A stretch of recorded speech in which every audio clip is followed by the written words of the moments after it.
Naked Shamanism. Welcome to With Insights Radio. I'm your host, Iggy Garcia. I will take you on a journey across the universe through shamanism, metaphysical, and holistic. So sit back and relax and enjoy the show.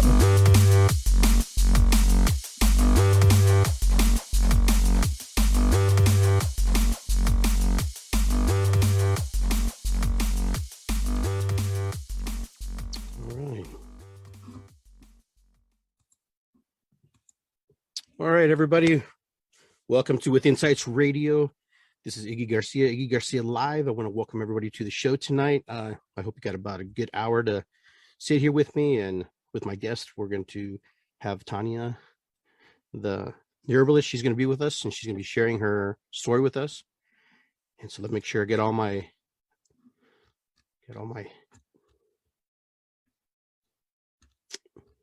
There we go.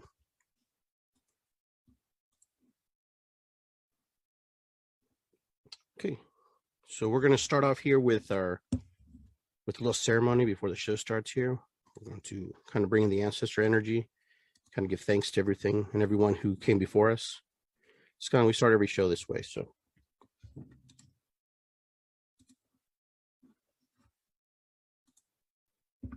Okay, light a candle here.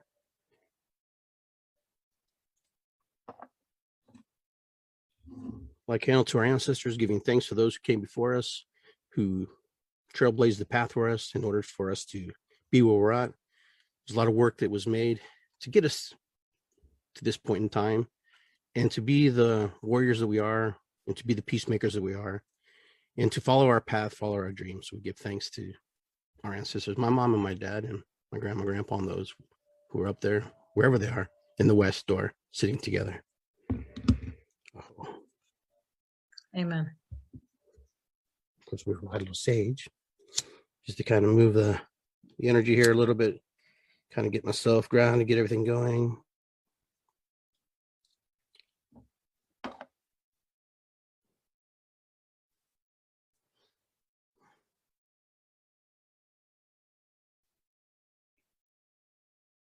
Very good. Feels good. So welcome to my show. I'm glad that you took some time to be able to be here with us. So we're going to go right into it, guys. We're going to share. We're going to talk. We're going to bring Tania on here, and she's going to talk to us a little bit about her life, her story, where she started, how she started, and just kind of, I'm always interested when my guests come on the show to share a little backstory, who they are, what got them on this path for healing, because this is a healing path. This is a very sacred path that you do. So this is not just some random thing, 9 to 5. This is something that you're very committed to, something that's very deep in your heart and your soul. So I'm going to give you the floor and just kind of share a little bit about yourself to us here. Thank you, Iggy. I appreciate it. So yeah, I'm known as Tania the Herbalist, and essentially I got into the, plant medicine, realm when it came to trying to help my mom. When it came to, and don't mind the echo, you guys, I'm kind of hiding out in the basement right now for my son, but it came to my mom, who nearly succumbed to the pharma industry. She had a very rare disease and condition, and she was on a lot of medication, and she was pretty much bedridden and lost all sense of coherency. She couldn't have a conversation with her anymore. Pretty much she was left to die. And I get my strength and my willpower and my stubbornness and my resilience. I get that all from her. So when you see someone in that position at such a young age, take such a downturn and almost be, bedridden, I couldn't accept that. And that spiraled me downhill as well. And I had a total breakdown. Which I later realized was, an awakening, because it was through that breakdown that I started to just, took some time off work, went by nature, tried to ground myself and meditate and find myself and find out what I had to do. And then that's when I kind of had that aha moment and said that there must be another way. And I guess spending so much time in nature had nature speak to me and tell me that there's healing in plants. And so I started by just buying my first book on medicinal herbs. And essentially my mom said, use me as your guinea pig. And that's what we did. And the more I learned about it, the more I was obsessed with learning about it to see how much healing power is actually in these plants. And so I did that with my mom. And now, though she still has her sickness, she's off of her narcotics, which the doctor said she would never be. She's still in pain, but she's coherent. She can have conversations. She laughs again. She, goes out. She's living again. And Awesome.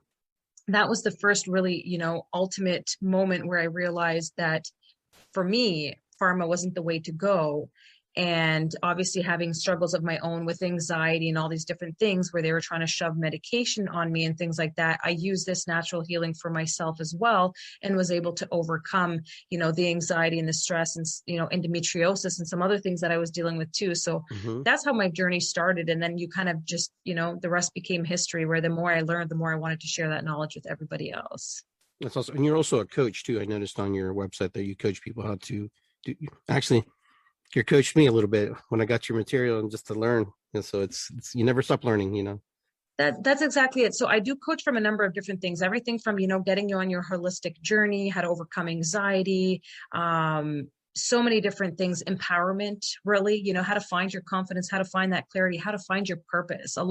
That's one of the questions I get asked so often is like, how did you find your purpose? And many don't recognize that it takes, as soon as you're asking that, there's different ways that you could do that to figure it out. And then once you kind of find that purpose, how to hold yourself accountable, how to set these goals. Because same thing, a lot of people ask, well, how do you find the time? You're a mom, you're a wife, you have a child, you have a business, like all these different things. And you find the time, even if it's 15 minutes a day, one day, things like that. So I coach along how to create that life that they want to have, and then finding the strength and the confidence to actually be who they're meant to be without the outside noise. Yeah, I believe there's a lot of messages out there that are kind of been pushed aside. I think a lot of people would like to do what you and I do. Different platforms, of course, but I know there's a lot of people chomping, going, I want to learn how to do that. I don't have the confidence. And, right. When I started, I just did it. I just jumped on, wrong or right. It didn't matter. I just started. Yeah. And I think sometimes that's all it takes. Just a little push, a little nudge. And sometimes just people have to be kind of handheld. And that's where I notice the coaching is, because I get asked that often. And I could tell someone a word of advice, but a lot of people, when it comes to coaching, is you need that step-by-step process. So when I work with someone for 3 months, for example, that's my most popular program, is you work together for 3 months. Well, I'm like, holding your hand, walking you through the whole process so that I can work with you on that progress and, give you worksheets and templates and all these different things so that you're able to hold yourself accountable and work through that. Because when you're consistently doing that for 3 months, you definitely build enough momentum to create that life that you want and to keep consistent at it moving forward. Awesome. I have a question for you about codependency in herbalist medicine or plant medicine and stuff, or interdependency. You can attack whichever one you want first. I'm kind of curious because there's in shamanism, we have a lot of ayahuasca ceremonies and stuff. And some people start to microdose after they do the ayahuasca and do journeying. And the spiritual aspect is to find yourself in that journey. So do you ever run into those situations with the work you do? That's not necessarily something that I tap into, but everyone heals differently. I would say that when it comes to plant medicine, it's a complement. It's not just a one, a fix-all, like a one-time fix-all kind of thing. Plant medicine isn't it's a holistic approach, right? When I say I'm a holistic coach, an empowerment coach, it's a whole. If you have anxiety, for example, which is the biggest thing that I coach on, because I myself suffered with it for so long, it's not just herbs that are going to help it. However, there's herbs that help support the nervous system for long-term relief of building resilience when the stressful things happen. But it's also your practices. Spiritual practices are so important. Whatever that spiritual practice is, for me, it's faith, for me, it's God. But whatever that is, that's a huge thing too, because a lot of the times the anxiety is because you're lacking faith in a spiritual fulfillment, as well as, how are you eating? How are you sleeping? How's your connection with other people? How is your connection with life? And all of those kind of come into the holistic approach of healing yourself. And I myself, it takes a big step for myself from where I grew up with, having a very, toxic, family, not really toxic, but my parents, for example, had a very toxic relationship, and you learn those habits. So then you make those same toxic choices. And then, you grow up in an area, for example, myself, that wasn't the most ideal. So you learned a lot of bad behaviors, and you just kind of carried that with you into your future. So it's through these holistic approaches that you're able to conquer that and overcome it, recognizing that it all made you who you are now. But it's not a one thing is going to fix everything. It's a multitude of things. So like I said, spirituality, what you're ingesting and digesting, what you're thinking, who you're seeing, what you're talking to, who you're choosing to be around, True. all of these different things play such an important role in your healing journey. Yeah, I find that to be true too, because I know sometimes people just want a quick fix. They want an answer. They want something they can just spray in their mouth and that's it. And then that's the thing. I get asked often where people are like, okay, I need something for just this. And I was like, well, I can recommend you an herb for sure, but I'm sure there's a little bit more than that. But not just that, there's some herbs that can help things. You know what I mean? If you've got, bloating or things like that, eczema, there's just some herbs that can help that. But there's also long-term fixes. And, it's not a pill. You're not going to take it and after your first cup of tea or your first capsule, you're going to feel better. Right. These are things that over as low as 2 weeks up until 3 months or later, do you really start to get the long-term effects? The same way I usually say it took months or sometimes years for that ailment or that condition to show up. The same way, if you want it to actually be done naturally, it's going to take time to, overcome that and get to that point, but longer lasting results. Right. Even like with the work I do, sometimes people come in, they just like, they don't know what to expect. And sometimes they're just like, phew. You open up this door where they've never seen before. And sometimes it's the last place. It's the last hope too. And I'm sure you run into people where, this is the final place that they've gone everywhere. Yeah. Well, there's some places in the world where it's the, plant medicine is the first place that they go to. But in the Western world where I am, it is unfortunately the last resort. So I do get a lot of people coming to me because they have tried everything. They have seen all the doctors, they've taken all the pills, they've done surgeries and removed body parts and all these different things. And then they're saying, it's not working, I need something more. And I'll say it again, most of the ailments that happen with us is because our bodies are out of balance, whether it's all mind, body, and soul, it's all connected. And you can't just fix one without fixing the others.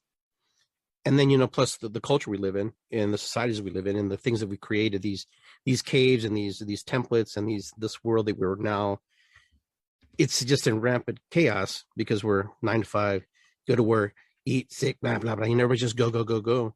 And we've kind of forgotten the old ways. The old ways, like you said, first medicine was plant medicine. And, plant medicine is all around us if you look and but a lot of people don't have the time or don't take the time.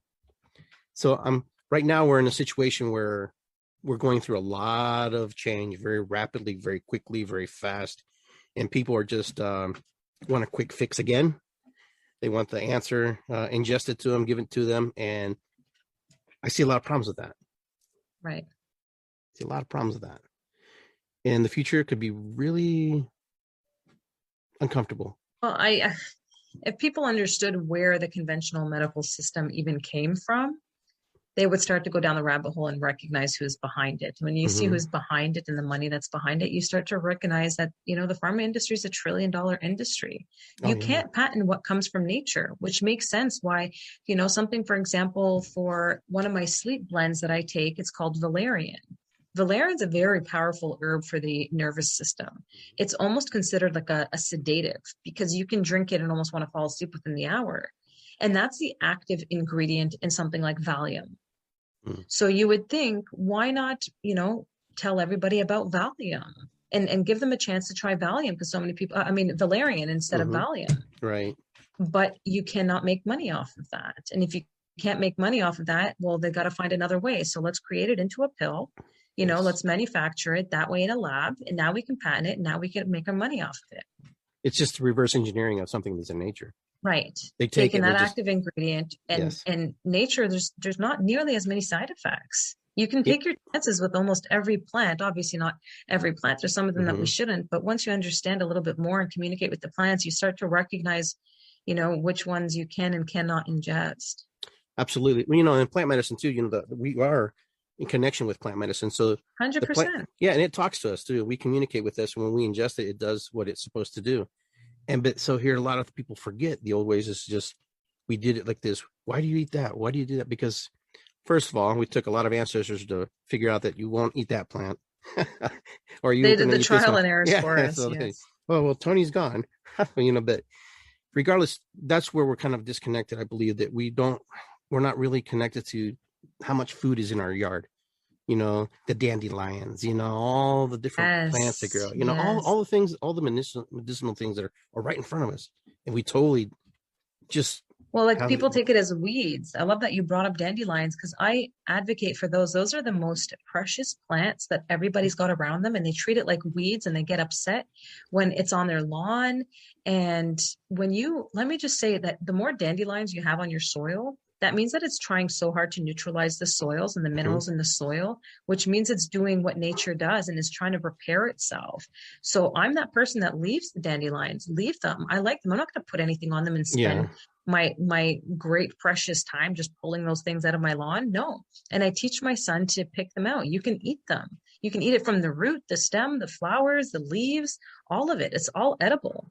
Yeah, It's a very absolutely. powerful plant. And most people, if they looked around them in their backyard, they won't even know most of the plants that are just in their backyard that's got so many healing properties. Like I'm in Ottawa, Canada, and I'll go in my backyard and there's nettles and there's dandelions and there's burdock and all of these Burdock. things that Hmm. if people understood the healing power, that as soon as you step outside, you're already on plant medicine, essentially. Yeah, basically. I mean, we living on a big plant medicine, which is cool. And the animals know. The animals know what Right. to eat. They ingest that, and it's funny. I want to tell you a little story real quick because I kind of went on a journey for self realization, connection. I went on this fast for 40 days to have no meat, to not ingest any meat, just go strictly plant medicine. Of course, I treat it with a little bit of eggs and cheese and stuff, but I wanted to see what my body would do, like what would happen, because I'm a little bit heavy guy. I'm a stocky, short Peruvian guy, and so we have a tendency to get a little heavier if we're not careful what we eat. And the beginning was really difficult, and then little by little I could see. And then Easter came. I didn't want to eat any ham. I was looking at the table. I was like, I don't want that. This is me. But I got really triggered by the documentaries I watched. I was researching. I was studying, and it's just crazy to think how this industry, like not even the pharmaceutical, the cattle industry, the fish industry, all these industries have so much control over this world, and how they so corrupt it is, and how it manipulates, and how it feeds us Well, it's this the stuff. food industry. It is. Yes. Like, I'm not against meat. I know a lot of people assume that I'm 100% plant-based. I'm not. I'm 80%, maybe Hmm. sometimes 90% plant-based. Hmm. Um, but it's all in where you choose to get that meat. I Hmm. only do local. I'm very particular. And if I can't find it local and I make sure that it's not, well taken care of, then I just choose to not eat it. But what you do find in the grocery stores, like you're talking about, where it's auctioned meat and they're full of antibiotics and they're this and they're that, and they're, over medicating them and giving them steroids just to be able to get more milk or this and that. Yeah. That's inhumane. That's against it. And I'm totally with you on that one because that's not something that you should be eating. If they're living in distress and you're eating that meat, you're feeding your body that distress and the chemicals that animal had to deal with, 100%. And that's where I can understand why people definitely go vegan and plant-based. Hmm. But at the same time, I do think that it is in very, very minimal moderation that meat is important in a sense that there's some minerals in properly sourced meat. For example, like I have my hunting license. Hmm. There's nothing hurting you from going and hunting your own meat if you do it properly. Hmm. Um, and making sure that there's certain minerals and vitamins that are in meat that is very hard to substitute in 100% plants. You can survive off of plants 100%, but Hmm. this is just my personal opinion is I'm about 80 to 90% plant-based. And you made a really good point, because I had this conversation with one of my friends this weekend about the distressed meat and the hormones and all the things, and then we wonder why human beings are distressed, have anxiety, have certain things, and you are what you eat. That's that old It saying. is. It's You are true. what you eat. 100%. And Yeah. so, and I didn't, just living through life. Sometimes I didn't think about that. I'm going, that's a true statement. She said. I was like, that's very valid. Really never clicked until that moment when we were talking and having that conversation. And I was just Okay, like, good. That's awesome. Yeah, that's really what it comes down to is, is it 100% bad? No, but it depends where you're getting it. I don't support it from the grocery store. I would never buy it from a grocery store. You don't know what's in it. You don't know what they're no, putting in and what you're putting in your body. You have people that are like, "Oh, I don't believe in vaccines and this and that, whatever," but you're going to go and eat meat that's injected with all of those, and now you're feeding your body that. It's interesting. very similar. But it's all about where it comes from. And if you know where the farm is and how they treat their animals and how they're raised and how they're killed, essentially, like all of that plays an important role because it pretty much should be like an instant kill. They should not be traumatized. They should have a really, really great life. But yeah, with that being said, I mean, it's totally up to someone, but a lot of people seem to get the image that I'm 100% plant-based and I'm not. Yeah, I wasn't assuming. I was just curious. I was No, just no, sharing my I'm just more for the audience, I sure, guess. sure, Yeah. sure. But I was curious though. Maybe you have this answer. I haven't really found it. I've been kind of looking for it. So now that we're in this COVID-19 situation, are they injecting animals with the vaccine? Good question. I don't know. I wouldn't be surprised if they do, considering there was several times they came out with articles saying, the animals might be carriers of the Hmm. COVID. So I wouldn't be surprised if they're going to do that because apparently there's a lot of farms that are injecting the animals. They're just probably going to throw them in as a regular one. But for sure, I have no idea. Yeah, I And I was. would not trust it, especially if there's like, if you think about it, if there's any type of a nanobot in this thing, Hmm.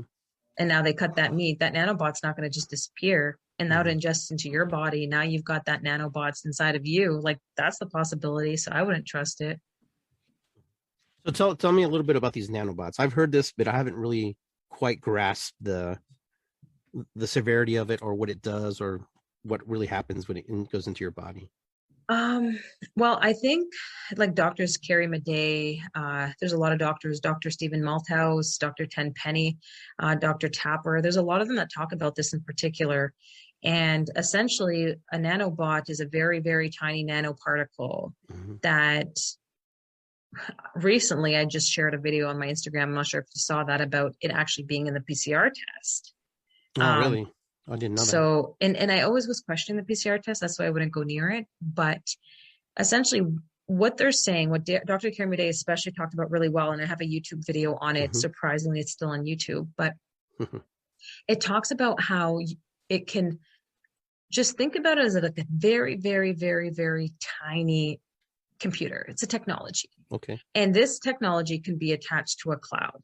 And they say that it's, there's people that argue and say that it doesn't have that ability, doesn't have the ability to change your DNA, doesn't have your ability to change, your genome or anything in your body. But okay, I'm going to listen to the experts that are being silenced, and I'm going to listen to the experts that aren't biased or paid for, not Hmm. mainstream, doctors, media doctors, I call them. These are doctors that have, are on the risk of losing their lives and their jobs just to speak the truth and doing God's work. But they talk that it is absolutely has the ability to change your DNA. And that means that if you're connected to something like this, well, then who's to say that whatever is controlling this, form of a technology, who's to say what they can be communicating to that's communicating it to your body? Interesting. And Dr. Kamade even went to the extent of saying that essentially, if you have this nanotechnology inside of you, well, now you're technically patentable because you're no longer 100% human. Now you could be, to some extreme level, borderline robot, which they can control you, which means it's patentable. So there's like a whole array. I know Yeah, it that's seems kind a of little bit interesting. it's overwhelming, but essentially a nanobot is a very, very tiny piece of technology that they say is going into your body to get your body to create the proteins that it needs to be able to fight this virus. Hmm. Well, okay, but then what? Do you just think it disappears out of the body? Hmm. So that's where the biggest concern is what is in this nano, particle and what could it do to the body? Yeah, it almost sounds like science fiction, doesn't it? It's like those movies Yeah, you watch where they well, just go on your body. yeah, I mean, even Rocco Galati was doing a live one time with Sasha Stone. And I mean, I always take everything with a grain of salt. I don't watch it and, say it's 100% Hmm. because, everyone has their opinions, but at least the more you watch, the more you kind of gather your own conclusions. But they specifically talked how these can have the ability to even like remove your empathy, Really? your compassion and your empathy. So, given this, you're eventually going to have zombies, and not zombies in what you see in like things like Call of Duty or Walking Dead Right, and things right. like that, Okay. but zombies in a sense that they're going to seem soulless. They're going to seem like they're losing empathy and they don't have the same care for people. And to be honest with you, I think Hmm. we're already seeing that. If you Yeah. look, just say the PCR test did have it. One Okay. of my good girlfriends, she's actually a co-founder of the Freedom Organization with me. She just did a video that I shared on my Instagram, that she took home 2 PCR tests and she tore it apart. She scraped the end of the test off and put it on a bowl and tried to figure out what's going on. You could see the little tiny lights light up, and just very very tiny. It's obviously like they're looking at it like they're it's magnified in to be able to see these, because you wouldn't be able to see it with just the eye. And at first she thought it was a reflection, and just to make sure they shut off the lights, and sure enough it looked like it was little fireflies. Wow. And where would that, if it's just a swab, if it's just a swab, why would that be in there? Why Yeah. would you need that in there? And so let's just say this is a nanoparticle, because why else would it light if it didn't have some kind of an electric field in there, right? Hmm. Sure. Well, then let's just say that this is a nanoparticle. People are worried about it being in the vaccines, but there's a chance that it's actually in the PCR tests. Well, let's just say it is in the PCR test. That might explain why people are becoming so much less empathetic with other people now as the testing keeps ramping up and ramping up, because I see it more than ever as someone who, shops without a mask and, says that I will not get the vaccine. I say no and things like that. They become more aggressive. They're not empathetic. They say, oh, Hmm. you're selfish or this or that, but they seem to be forgetting, well, what about all the people that could be dying from some of these measures? How come Yeah. you don't care about them? And I find that they've become so less in touch with their human nature. And over time and more tests and all of this happening is probably going to diminish their natural instincts and that human function deep inside of their souls, because of these increased nanoparticles inside of them. It's interesting you say that, because I remember years ago when my son was in school, like it was his first grade, and the teacher came to us and said, I want to talk to you about your son. And, basically it was about putting him on ADD medicine. So that's like the first interaction of zombieism that I encountered with my own personal family. And I told my wife, I said, no, we can't do this. And she agreed with me. We put him on holistic based type, different type of stuff to help him. And it helped him. And he was very grateful. He told us later on in life, he said, I'm glad that you took me off that stuff, because, we had a kid who was concentrating and working, but we didn't have our kid. It was another person. Good for you, So, Iggy, because I was that ADD child. They wanted to put me on medication. My mom refused. Thankfully, she refused, because now, exactly like you said, now that I'm older, I'm thankful that she refused it. hmm.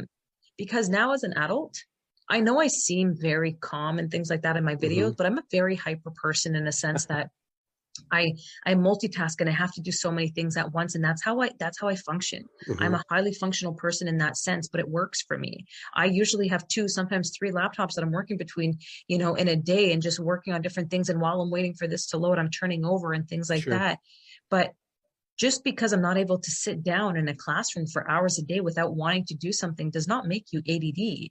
It just means that that's the type of personality you are. We don't all have the same personalities. And now as an adult, I see how that works for me.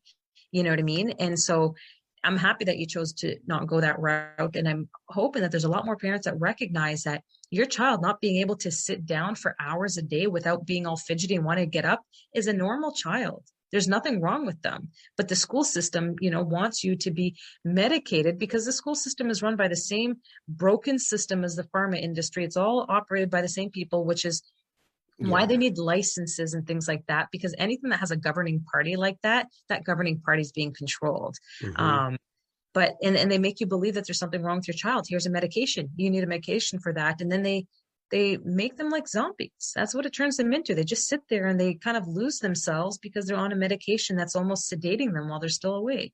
Right. And it's conformity. They want them to conform to be like everybody else, and the teacher You're not goes, conforming. it's Yeah. not. It's like, so we cut that out. So now we're kind of going into this new realm where there's a lot of conformity going on. Yeah. And for those of you who are listening and watching, we're going to get into some deep topics here, and you can choose to listen or not listen, but it's very important that we have different perspectives and different views how other people see the world and not just yourself or myself, because it's very important. We're in a pandemic situation. We have all these things that are happening right now. We have masks. We have people who want the vaccine and stuff. You have to comply and stuff. Here in Ohio, where I live in Ohio, you have to wear a mask when you go into public places. Not necessarily is outside unless you choose to. Everything's just choice now. They make you feel like it's choice. Let's put it this way. And for the whole year, I was also fearful. I'll be honest. I'll be one of those first people to say I was afraid because I wasn't sure. You don't know what's going on.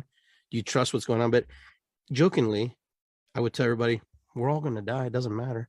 So it's like, why are you guys giving into all this? And I was one of those people. And then I would get shut down and banged up and people would write me. But then it stopped because you have to, I hate to say it, but not necessarily pick a side, but you have to stand firm in what you believe. Mm-hmm. And so I'm going to ask you what you believe, to what you see, how you perceive the world, how you see things happening. Well, the first thing I want to say is, if there was a real pandemic and a real plague, I don't think there would be a debate. It would be obvious. And there's a lot of people that still say, well, you don't see the medical system and you don't see it's overridden and things like that, or overwhelmed.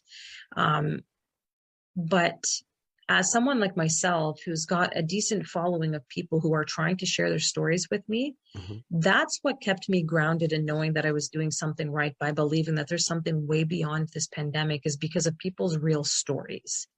I heard about way too many suicides, or people saying that their kids, as young as 7 and 8 don't have a purpose to live anymore, and things like that. And that's what fuels me. I don't care whether or not there's a virus. Mm. Do I think that there's a virus? Maybe. Do I think that it's killing more people than the flu did? I don't. And the reason why I say that is because another video that I also shared is this was an experiment that was run. And I question all of the audience. Call your local funeral homes. Call at least 5 of them and ask them, in 2020, did you have an influx of deaths and funerals in comparison to the prior year, or is it relatively in line? And see what they say. Because when that experiment was done, every single one of them said in line. There was no influx of deaths. Well, how is that possible? And then they obviously use the argument that lockdowns and things like that worked. Okay, but if it did, then why are we, for example, here in Ottawa, in Ontario, why are we going into a third lockdown if it worked the first time? Mm-hmm. It doesn't make any sense. However, you've got deaths from suicide and overdoses skyrocketing. And this is where I come in the sense that where's that empathy and compassion, is because even if the hospitals were overwhelmed, where is the compassion for those that are actually losing their livelihoods and committing suicide and domestic abuse and, drug overdoses and all of these things, when their livelihoods are being taken away from them?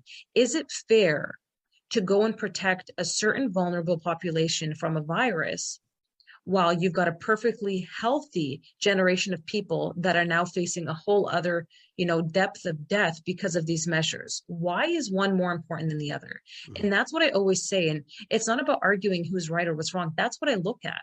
And I have people that share their stories all the time. I have a pharmacist even that messaged me one time and saying, like, thank you for your message. I've never prescribed so many antidepressants in my life. And these are the things that we have to pay attention to, is because it might seem okay now, but what's going to happen to the future generation of us and our kids? Are we even going to have grandkids at the way that this is going? Right. To teach kids, to wear a mask and things like that, where you had someone like Dr. Fauci, who's not even, to me, a doctor, is saying at the very beginning, saying that masks won't do anything. But then this is based on like 15 to 20 years of studies. Mm-hmm. And the scientist, Denis Rancourt, talked about it. But then shortly after, based on who knows who told him what, started to say, no, we need to wear a mask. And then we need to wear more than one mask. And everyone is following without asking questions. And that's the problem, is no one is asking questions anymore. They're following blindly. And what I'm saying, you don't have to take 100%, or what Iggy's saying, you don't have to take 100%, or what anyone is saying, you don't have to take 100%, but ask questions and come to your own conclusion. Mm-hmm. And look at some of the doctors and the scientists that are in the experts. And I did an interview with Knut Witkowski, who's like a top epidemiologist, who talks about how the way they're trying to stop the virus is actually more dangerous than just letting it run its course for real herd immunity. Mm-hmm. So these measures are going to have far worse detrimental effects than any virus would have. They're allowing it to mutate if there is a virus. Mm-hmm. They're allowing it to mutate so that it becomes more dangerous, which is what? Is that part of the agenda? I don't know. But the point is this is not a regular pandemic. Funeral homes are not overwhelmed. They did not have any more influx of deaths compared to the prior year. And here in Ontario, for example, we went into a third lockdown, and they say that our top doctor is recommending to going into another stay-at-home order because of 421 people in ICU. Now, let me just say this. There's 421 people in ICU with COVID. Mm-hmm. And this is in the province of Ontario, and there's 384 hospitals. You do the math. That's less than 1.5 person per hospital. Mm-hmm. That's not a pandemic. Right. I see. And so when you think about that, and I always question, the government cares about our health. Okay. So if they did, how come they haven't, mandated diet or exercise? Why don't they mandate that? Why don't they, eliminate things like alcohol or smoking cigarettes and things like that? And then a lot of the people will answer, oh, because it's your choice. You don't choose to get the virus. Well, let me just tell you that you can choose to have a weaker immune system, which could make you more susceptible to the virus. So should that be mandated? Mm. Because I can tell you, for someone like myself who chooses to live a healthier lifestyle, I'm not scared of a virus. Even if I caught it, I'd know I'd overcome it. And kind of to what you said, if for whatever reason I succumb to a virus, well, it's my time to go, because every single one of us are going to go at some point. But the measures cannot be worse than the disease itself. And that's the part that I fight so hard against, in saying that. And then also when it comes to the injections and these vaccines, I'm sorry, this is nothing that's been studied for long term. Right. You don't come up with something in less than a year and say, here you go, take it. We don't know what the long-term effects are, but just, go ahead and be our guinea pig and we'll see how that works out for you. Right. Cigarettes were once upon a time advertised by doctors, and people fell for that. And then they shortly figured out that, oh no, it causes cancer. We got to remove that. Mm-hmm. This is going to be the same thing. Look, there's already an article in Canada Health. Canada Health shared an article about the graphene, toxic chemical that has been in those blue masks, the disposable masks. Yes, I know what you're talking about. I don't remember what kind of masks they are, but that they're in them now, and there's toxic chemical, hundreds of thousands of them. What? Mm-hmm. Yeah. You mean to tell me hundreds of thousands of kids and people have been wearing masks with toxic chemicals in them and they say that it could vary the effects, and they don't know how big or bad. So where there's a risk, there has to be a choice, and that includes a vaccine. Don't mandate anything on us. If you want to get it, by all means, go ahead. But I feel bad because you're choosing to be a guinea pig, and because I'm an empathetic and compassionate person, I don't want to see you go through that. I don't want to see family members go through that because they're choosing to not do research themselves and blindly trusting people to tell them what to think or do. Mm-hmm.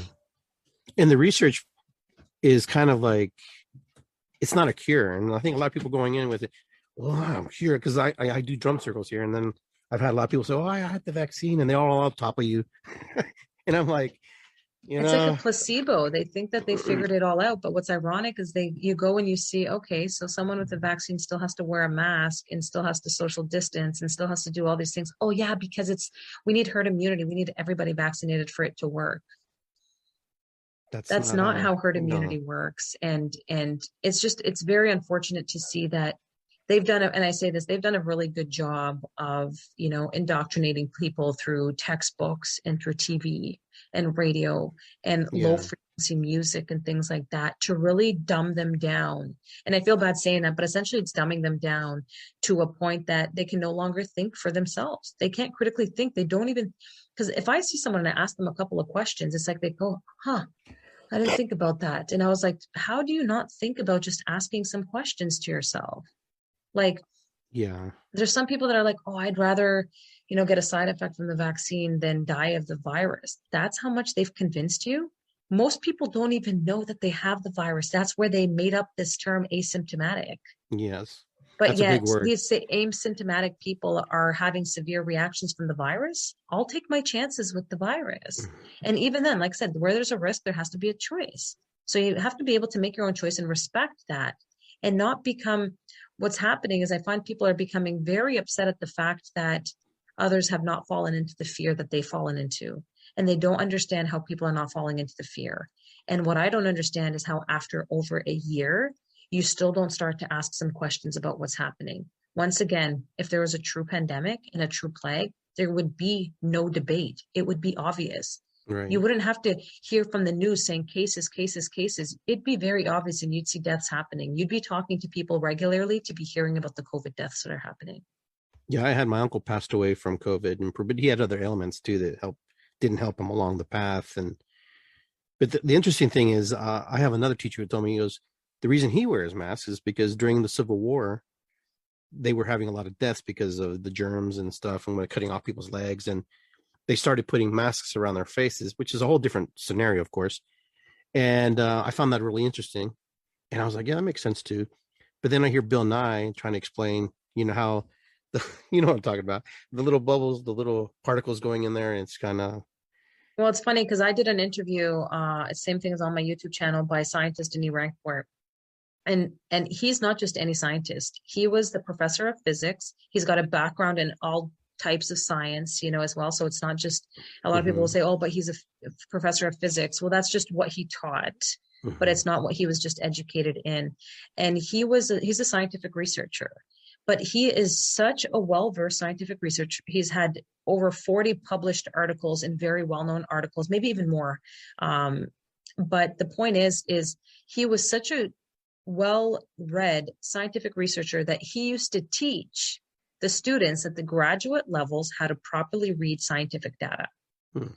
So when you have a scientist in this realm who's telling you this is weird because this is what the data shows, but they're not telling you that, well, it's going to make you question. Sure. And these are the scientists that I'm saying, just open up to it. Don't just say, no, it's against my narrative and I don't want to look into it.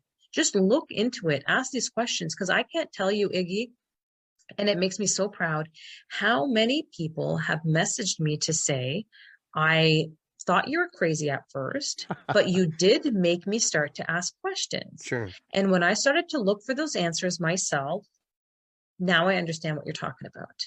And you just have to go in with an open mind. You think we want to be in this civil war of, maskers, anti-maskers, vaxxers, anti-vaxxers. None of us want to. We all just want to get back to living a life.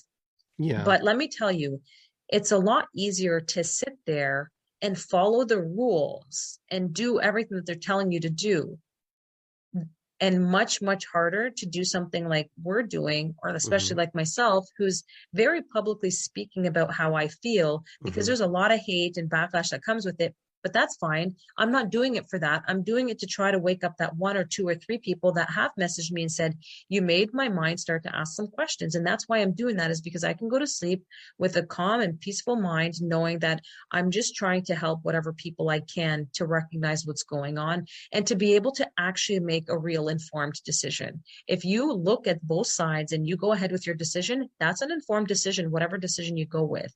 Right. But do not let someone tell you what the facts are when you haven't looked at any of the facts or the research yourself. And peer pressure is huge right now. I've run into people who've had situations where peer pressure has forced them to take the vaccine, and they've had adverse reactions to it, knowing better that they shouldn't have taken it. And that's only now. Dr. Tenpenny talks a lot about how there's multiple doctors, actually, even Dolores Cahill, PhD, but they talk about how it's not just short term. It's the next 6 to 12 months when your body comes in contact with the wild virus and your body goes into a cytokine storm and shuts down because it goes into an overdrive attacking itself.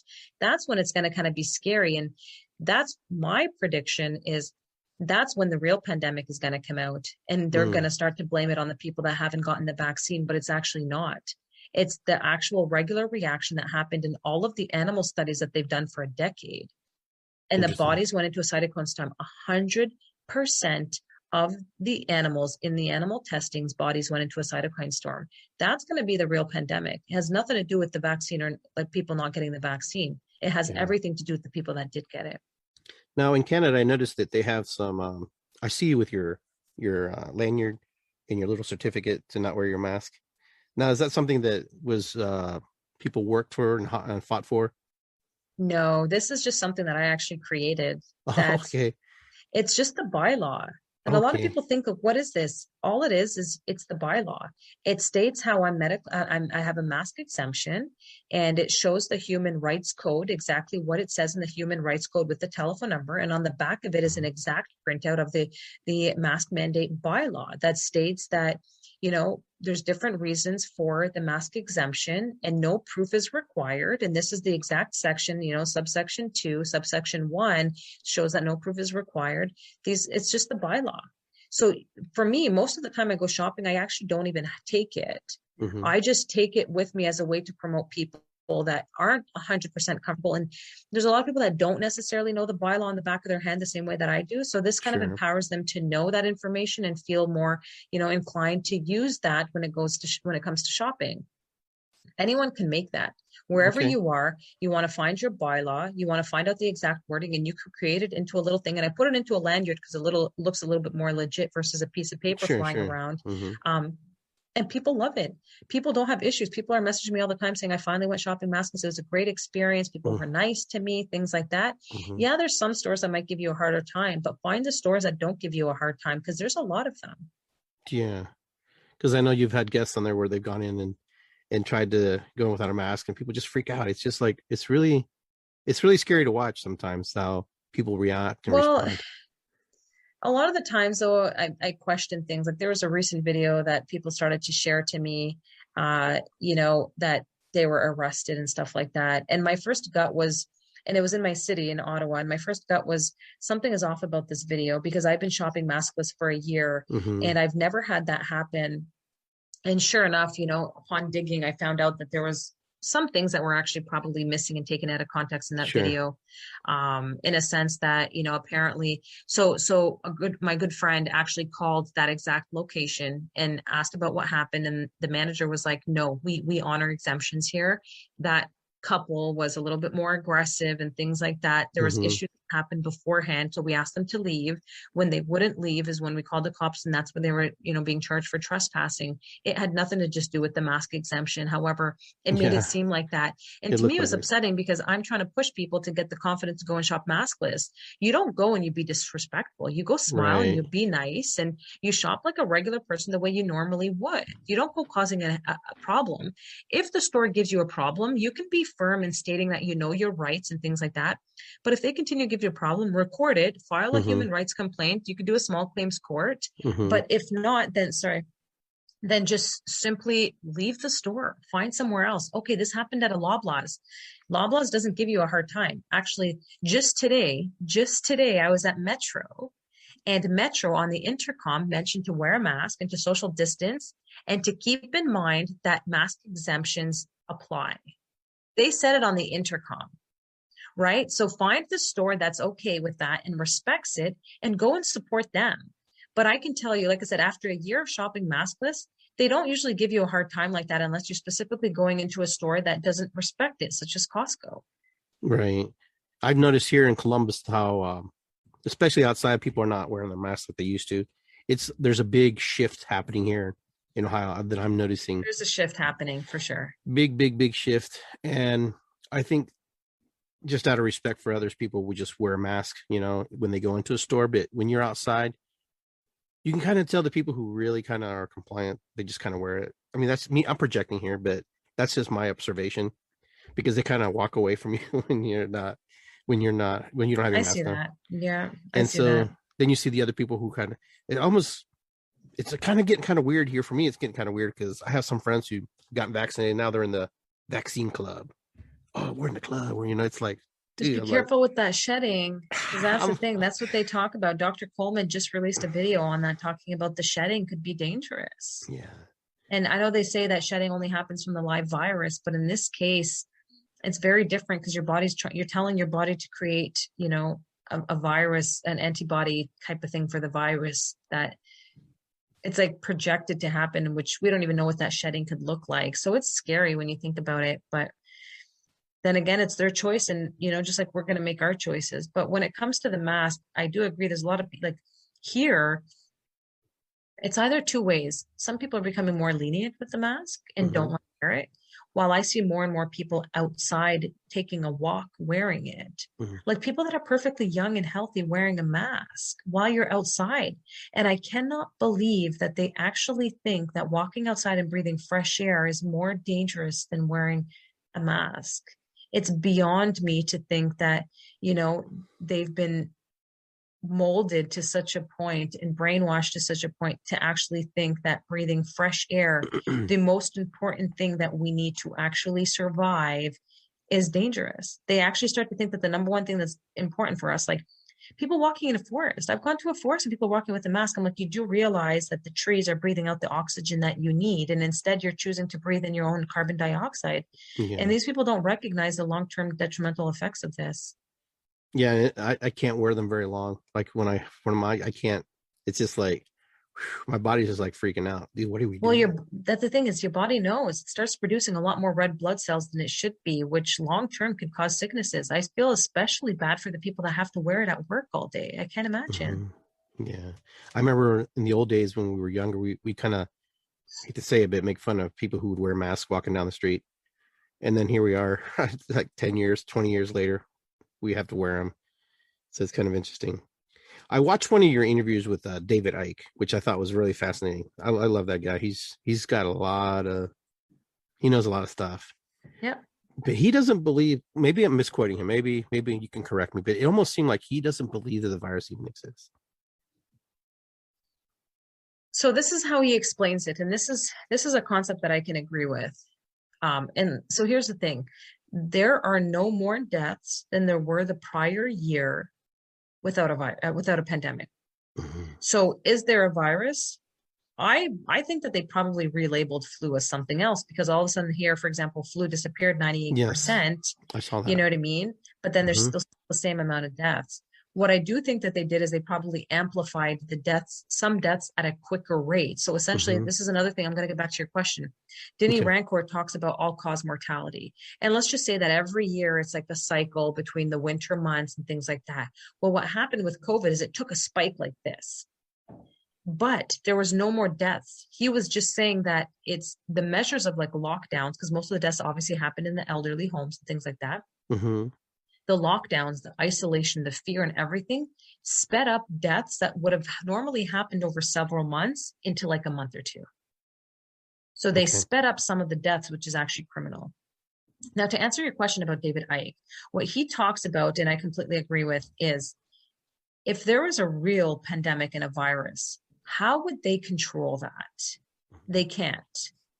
And the only way that they can control what they do with the virus is by manufacturing one that doesn't exist, by pushing out media and propaganda on that, Mm-hmm. and to get people to fear something that doesn't even exist. And that's how he explains it, that there essentially is none, but they will create one, for example, one that could be happening from the vaccine and all these things. If there's no more influx of deaths from the funeral homes, which is confirmed, and if there's no more deaths in a year which has been confirmed compared to the prior year without a pandemic, well, then is there a virus? And not just that, they still have not isolated it. They had, like Sunnybrook Hospital and things like that, university, sorry, were saying that, oh yeah, it was isolated, but then they actually found out that when they really asked them for all the evidence on how they isolated it, they couldn't come up with it. So, Yeah. people will go and say, yes, it has been isolated, but once again, using what's told to them versus researching it themselves and saying, no, it actually isn't. So what are you testing for if it hasn't been isolated? Because coronavirus, there's so many different variations of it. Mm-hmm. I could have had a common cold that's going to be a variation of the coronavirus, which means it's a test could go ahead and pick up any genetic material. It doesn't actually pick up whether or not you have it actively right now or whatever it is. But that's it. So he says that the virus does not exist because if it did exist, how would you be able to control it? And to an extent, I think he's right. Yeah. Now, plant medicines can counteract some of the virus effects and stuff if taken in right. 100%. Yeah. Yeah, for sure. Well, first, I'd recommend immunity boosting ones, right? Hibiscus, rosehip, echinacea. There's so many ones like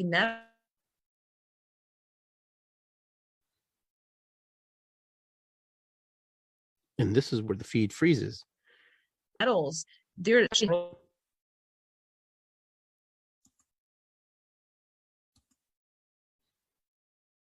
And this is where Big Pharma doesn't want you to listen. So, Tanya, if you can hear me, you're frozen. As soon as we went right into the herbal medicines and things that can help people get better.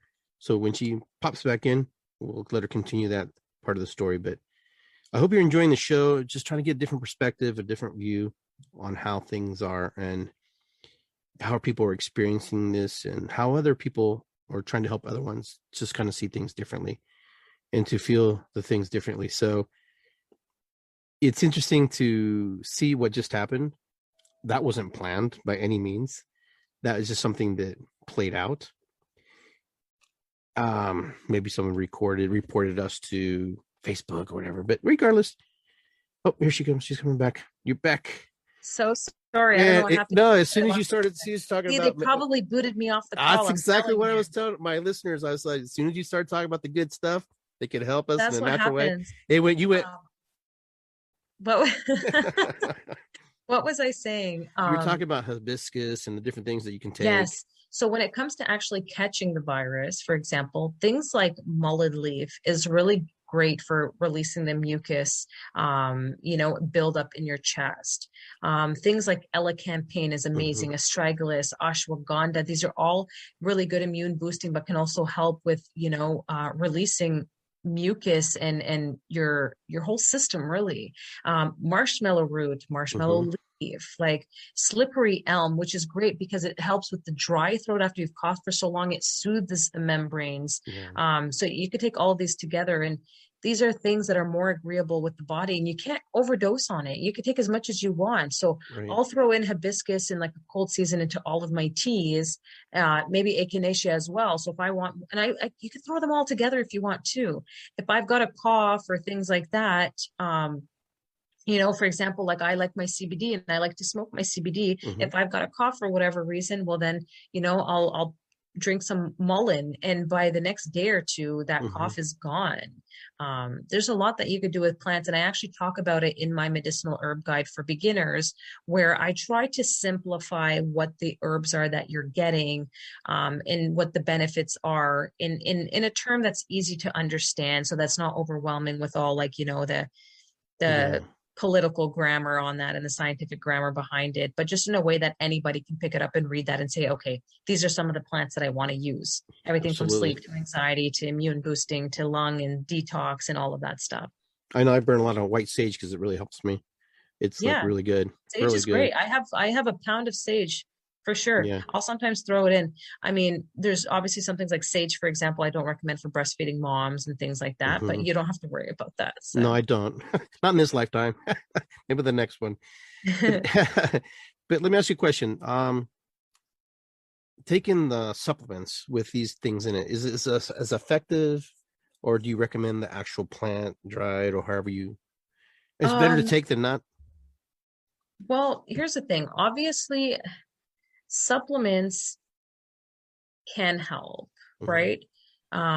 If you can get it out of plants and food, it's ideal because your body absorbs it very differently. Okay. That is the best ideal, just supplementing, like having a poor diet, but then supplementing on, just taking supplements, your body doesn't absorb it the best. So you want to try and get it out of food. Like, for example, I have it on my link in my bio as well, where I talk about Purium.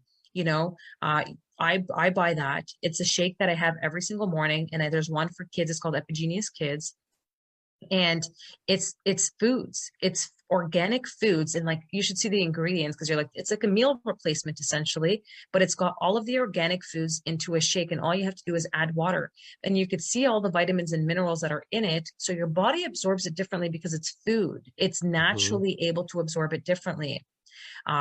If for whatever reason you can't always supplement in the food form, taking something like vitamin D in liquid form is crucial. Okay. The capsules are not nearly as effective as the liquid form. And then you also want to make sure that you're taking your vitamin K because it helps you absorb that vitamin D, but not just that, magnesium. But magnesium topically is more effective and absorbs much better through the skin than it does same thing in a capsule, which magnesium helps your body absorb the vitamin D. Vitamin C, same thing. You can get it in so many foods, you know what I mean? Calcium, same thing. Calcium, you've got things like broccoli. There's so many foods with high calcium, way more than any dairy products and stuff like that, Sure, right? sure. Um, there are some supplements that you could take, ideally in liquid form. But if you can get it out of foods and plants, that's ideal. You know, something like dandelion is so high in so many vitamins A, K, and things like that. Just think about it this way, even mushrooms. Mm-hmm. If it's sitting in the sun, that photosynthesis is absorbing so much vitamin D, and then you're eating that. Yes. So all of the vitamin D that these plants and these mushrooms that are collecting, and you eat that, you're Yeah. absorbing all of those benefits. You can even put mushrooms on your window pane and let it sit in the sun and absorb the vitamin D and eat that, and you're going to get more vitamin D that way too. That's pretty cool. Just made me hungry. Yeah. But yeah, I'm glad that you took time to be here on the show with me tonight. Having me. And I've kind of watched you from afar, just kind of following your posts on Instagram, and I guess was really curious. And I said, I'm gonna take a chance and ask her if she want to be on.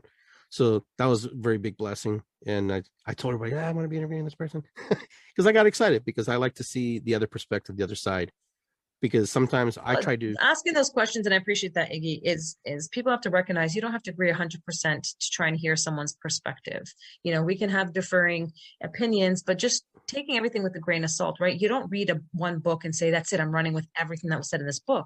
You take some things that you really digest, you listen to the speech, and you take things that you really digest. And this is how people create their own conclusions. And that's why it's important to get these different perspectives, to talk to different people, to ask different questions, and find that out, because that's the only way that we're all going to learn to work together. Not everybody has the same beliefs, and we shouldn't. That's what makes the world a beautiful, unique place. But it's about respecting that and understanding their perspective based on doing some research yourself. For me, like example, I understand if someone has a certain spiritual belief or things like that. I don't have to 100% believe in it, but I completely understand it. And I respect your decision the same way I expect you to respect mine. And that's really what we're seeing now with this COVID world, especially, is it's either you're on this side or you're that side, or you're against us or you're not. Right. And that's the problem that I think that the media propaganda is putting on people, is because it's not about that. We are humans. We all have the same blood. We all have the same size grave. We all have the same creator, whatever you believe whoever you believe that creator is. And that's what we need to remember. And it's an important one. So I appreciate you, asking these questions and looking into it, is because, like you said, you started off in fear, and as time is going on, you're opening up to asking these questions. And that's important. It's important for people to recognize that, I was scared at the beginning, but for me, it was for the first 2 weeks. And after the first 2 weeks, I was like, there's something more than this. What's going on here? And I started to ask questions. And the more you ask questions, the more, like I said, you create your own conclusions, and then you understand people a lot more when you ask these questions and you find, different perspectives. Absolutely. So I have to say, that's probably your closing statement there. I like it. Much. Awesome. Well, thanks Tania, for having me. Thank you for being on. You're most welcome. Welcome. And I hope you come back again and for sure. Let me know. Especially when we move on down the line, when we get into a better space as a whole collective, as a whole planet. Sounds good. Thank you, Iggy. So thank you. Take care. Have a good night. Bye. All right, everybody. I hope you enjoyed the show tonight. Tania was with us tonight, sharing her story, sharing her medicine with us. And I think that's important. I think it's important to share where you're at, what you're feeling, what you're seeing. And I'm glad that I did interview her, because it gives me a different view of what she's doing.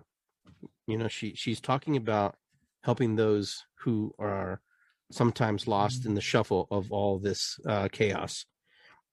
So, and there's people asking her questions because she's also a leader in her community, as many of us are.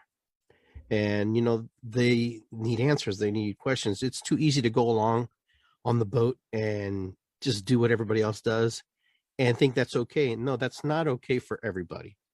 It's kind of like the story of the 3 people on the ship: yourself, a man, and a child. Who do you save at the sinking boat? And the question most logically would be, we save the child, right? Maybe the other person. So why don't we save ourselves? Why wasn't the answer you? Why won't you save yourself? Because we live in a martyrdom type society where being the martyr is so valued. So you're almost praised, almost like angelic, Jesus type, like, where because you were the martyr. Oh, he's so good. No, sometimes you have to think about you. Think about what's important for you, what you need in order to succeed, in order to survive. This is about living, surviving, and helping others along the way. Now, that's a fictitious story, right? It doesn't really exist, this boat sinking, but it can feel like that for some people sometimes, that this ship is sinking. Who do I say? Who do I listen to? Where do I get my information from? This guy says this guy's lying. This guy says that this is misinformation. This guy says he's a fraud. This guy says, you're inundated. So you have to believe that your mind is going through a process right now, trying to figure out what the hell to do. What should I do? What can I do? Should I take the vaccine? Not take the vaccine? And like I told you, I'm not here to tell you what to do. You have to make that decision for yourself. All I can do is present you ideas and present you with guests who just see the world differently. That's all. If you get angry and triggered by what you heard today and what you saw, that's on you. That's not on me, because I believe what I believe. If you don't agree with what I believe in, that's okay. It doesn't mean we have to be enemies. It doesn't mean we have to hate each other. It doesn't mean that we have to go down this road that's unproductive, that's not good for the world, not good for us. The point is this: you have to do the research. You have to do what you think is best for you. Remember, this is your host. This is your body. This is your spirit. This is your soul. It doesn't belong to the government. It doesn't belong to your wife. It doesn't belong to your significant other. It doesn't belong to your children. It belongs to you. And if you want it to be happy, you must do what centers you, what puts you in that Tao, what puts you in that yin and yang, what puts you in the it's good to be here, what puts you in irisikwi, matakuyasen, what is above is below. That's where you have to find the magic. What is good for Iggy Garcia or for this person or that person. For me to tell you what to do and to tell you this is the way it is would be an injustice to you. It would be wrong of me, because now I'm projecting onto you my belief systems and my thoughts and my emotions, my feelings, my collective thoughts of how I see the world. There are enough people telling you how the world is and how it should be, or how you should vote and how you should sleep, or how you should not go down this street or go up this street, or you should wear your seatbelt, not wear your seatbelt. There's enough of that right now. Now, we understand that some things will help us. Some things will put us in a place where we're a lot safer. This pandemic, this COVID-19, this coronavirus, which we don't call it corona anymore because we went to the COVID name. Is it real? Yeah, it's real. How real is it? It's as real as you want to make it. It's as real as you put it in here and in here, and whatever you're feeding into. Can it kill you? It could kill all of us in a single bound if it wanted to. Can some of us survive? Possibly. But here's the point. We all will die one day. One day we will return back to the earth and become the dust. Yes. The acceleration of that? No. There are many of you who could walk out the door and something can happen to you. You could die of a heart attack. You can get hit by a car, You could just die. Don't live in the fear. I guess this is what I'm trying to tell you. Don't be fearful. Just be cautious and just be understanding that, there are potentials and there are things that can happen to you. There are things that can manifest and work themselves in a certain situation. There's a lot of things that affect our body, not just COVID. Our diets affect our body. What we drink affects our body. What we smoke affects our body. The people around us affect our body and affect our mental mind. All right. So whatever you do, just know that we are very sensitive and very gentle and very fragile creatures. We are. Is as strong as we want to be or believe how strong we are. We, as human beings, we are very fragile. And the only reason we ask questions is because we don't know. And we ask questions because we don't want to get it wrong. Because we don't want to be the person who caused the problem. We don't want to be that person who ends up being hurt or become ill, because we want to be informed. But you can only be informed so much. At some point, your mind process will decide what I need to do, where I need to be, how am I going to go, where am I going to go with this? And when that moment comes, just try to understand that that's the best decision you can make for yourself in that moment. That's the best place you could be right now. It doesn't mean that you're right or wrong. It just is. The only thing that I'm going to say is honor that other people may not agree with you. and may not be on board with you on what you want, what your decision is. Regardless if you take the vaccine or not take the vaccine, honor that people are where they need to be in that moment. It doesn't mean that they may change their mind later. It doesn't mean that maybe later things turn out better. We don't know, but to hurt one another because we believe something to be a certain way, that's not good for us as a collective, as a whole, as a world, as a country, as a species of people. We have enough hate and anger in the world. We have enough war. We have enough starving people in the world that we can't worry about these things. Sometimes we have to figure out ways to help each other versus trying to damn each other and punish each other for the ideas that we have. There are rich countries in this world that could feed all the people who are starving in the world. There are rich countries in the world that can bring fresh, clean water to lands that have no water. Our job is to teach these people how to fish, how to dig wells, how to garden, how to grow, how to create permanent, sustainable foundations for their lives, which has not happened. And that's why we see the destruction. That's why we see the separation in this world, because we've gotten away from being connected with Mother Earth. We've gotten disconnected with what it means to touch and eat something that grows in your ground. We are so processed in our ways of living. We go to the store, we shop, we buy meat, we cook it, we make it. We have no idea. We could probably care less. We're just hungry and we're going to eat it. But, the conversations that I've had with friends this weekend is very simple. Whatever you connect with, whatever you eat, whatever you ingest, it becomes part of you. It becomes a piece of you. It is inside of you. Whatever they ingested, you are ingesting. So be careful what you do with your body. Protect it, honor it. Honor this sacred temple of who we are. Because without honoring this temple, then it's hard to honor the spirit inside of us, because it's hard to house something inside something that's broken down. Yes, our journey is one day that we will return to the earth, but why not have a beautiful journey when we get to that destination, or our final breath that we take? Our final breath, because one day we will all take our final breath. And when we take our final breath, we don't want to have doubt or have remorse that we didn't live our lives the way we wanted to or should have lived them. So hopefully that tonight you were happy where you're at in this present moment. It can be better if it's not. Trust and believe that whatever decision you make, you just made that decision. That's it. So I hope you enjoyed our show tonight. I know it's a little different from the norm that we usually do, but it wasn't that bad, was it? It wasn't that painful. We didn't get into controversy. We just spoke. We had conversation and we shared. And so for those of you who enjoyed it, thank you. For those of you who are not sure, well, thank you. And those of you who disconnected from it, thank you as well. It means nothing. It just means that you just are where you need to be. And I respect that and honor that. So I wanted to share with you that Serenity Salt Spa will be having its open house on Friday and Saturday, 4 to 7 on Friday. I hope you can come. And then from 10 to 1 on Saturday. What is a Serenity Salt Spa? Well, you'll have to come check it out. It's a place where you come inside and you sit and you take aerosol salt into your body, onto your skin, into your nasal cavities, into your lungs, and it helps cleanse you, clean you, and prepare you, and helps you to better yourself. These are things that we have to look into, things that will help our spirit, help our temple. So I hope you come and support Sherry and I in this new adventure that we are in together this coming weekend, because we're excited and we're looking forward to see you. And with that, I want to say thank you for joining me tonight here on Dun Dun Dun Iggy Garcia Live.